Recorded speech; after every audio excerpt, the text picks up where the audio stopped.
book How to Win Friends and Influence People by Dale Carnegie provides and fosters habits people can apply to their daily life to help change a person's attitude and behavior positively. It teaches timeless principle that makes others feel naturally compelled towards you, trust you, and work with you, which is why it's such an amazing book to pick up, especially if you're trying to apply it to the business world. The book is split into different sections: techniques of handling people, ways to make people like you, how to win people to your ways of thinking, and techniques of being a good leader. All the principles taught by Dale Carnegie teaches skills which are required for business leaders. It helps adopt and sustain an accepting and welcoming environment for their employees, allowing them, the employees, to work more productively, as they will feel seen and appreciated for their work. The first principle I will be talking about is Principle 2 of 6 Ways to Make People Like You, smiling. First, let's talk about Principle 2. Smile. Everyone enjoys a pleasant mood, whether it be smiling for a client or genuinely enjoying your job. Smiling is an important part of fostering a good business relationship. According to Dale Carnegie, smiling is one of those actions that speaks louder than words. It signifies that you like someone and enjoy their company, and that you're glad to see them.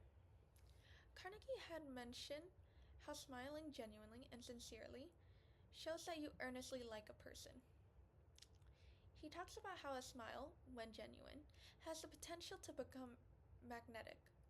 When it comes to interacting with people, he also noted that an insincere grin would usually have the opposite effect, as it could be misinterpreted as condescending and conniving. A grin is both powerful physically, but also the presence of one itself could also make an impact when unseen. For example, a manager who fails to smile at their employees more often than not is fostering an environment which employees may feel pressured, causing easier burnout and less motivation, which would impact their overall performance. Such interaction with the customer, employees may feel easily irritated when talking to customer. I personally struggle with smiling and knowing when to smile. I often miss social cue of when to smile and only realize it much later on, or when my friend would mention it. This reading has taught me some instances where smiling would be appropriate response, and why it would be beneficial for me to smile more in outdoor settings, as it presents me more opportunity to interact with others. Not only is it beneficial for my personal life, but also I've gained so many perspective when conversing with someone else about a common topic. The next principle I will be exploring is Principle 1, from Fundamental Technique in Handling People. Nobody likes hearing the complaint which were directed towards their labor. Too many complaints, and people might even start calling it nagging. In this section, Dale Carnegie points out how criticism is futile. It hurts people's pride and makes them go defensive. People crave approval of others, so Carnegie suggested instead that we take a different and much friendlier approach. An example in this in a business setting is if an employee had poorly performed in front of a customer, and having a manager who nags and bashes them right after could lead to demotivation. The employee will start to feel insecure and wary, resulting in tunnel vision, which will cause more harm than good. Personally, this section has helped me understand and form an outline idea of how I should react in group situation, especially in group project.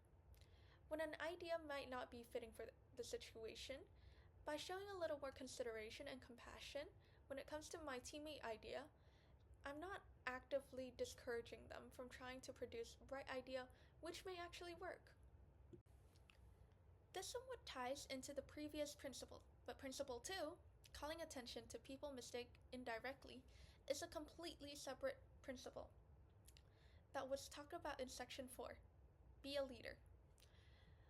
This principle explains that people don't usually take criticism very well, since it makes them feel insecure, even when having a praise put in front of the criticism.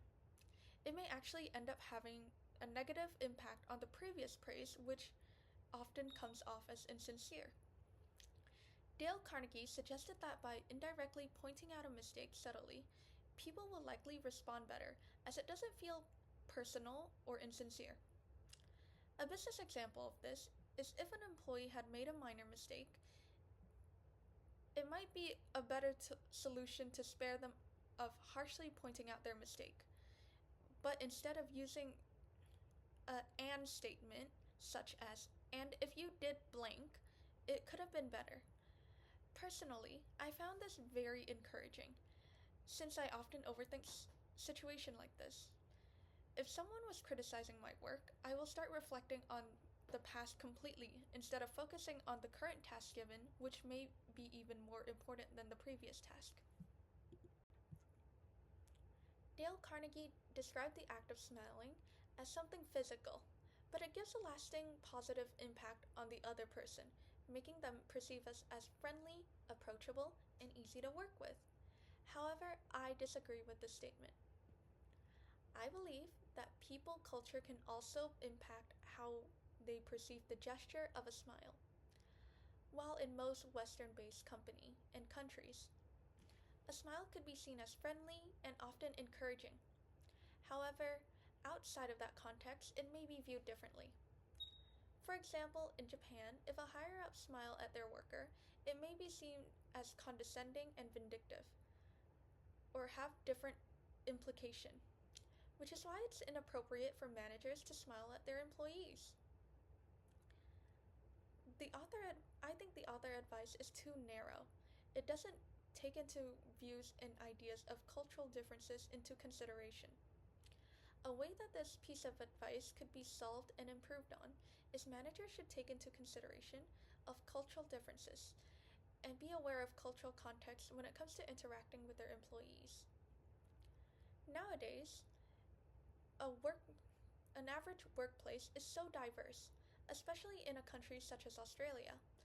If a smile is seen as inappropriate, another gesture, such as a simple nod or a praise, may also work in their favor, but also worked across different cultures. The other point I have an issue with is calling attention to people mistake indirectly. In this reading, Dale Carnegie explained the importance of how calling to people mistake indirectly will prevent demotivation to employee. I once again disagree with this process. By calling attention to someone mistake indirectly, not only are you minimizing their mistake, but also in many cases they might not understand what they did wrong.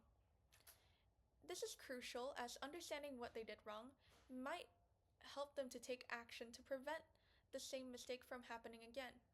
In a business setting, a small mistake could cost company thousands of dollars, and by pointing it out, you can help prevent it from happening in the future. Managers should instead point out the employee's mistake directly while making sure their tone isn't condescending or harsh. For example, that this doesn't seem right. In the future, make sure to blank. Finally, these are 3 advices I have picked up from this book that I'd like to share to OB student. The book How to Win Friends and Influence People have taught me a lot. For example, one of the things it has taught me was how managers should be able to keep their mindset open and change it to see progress.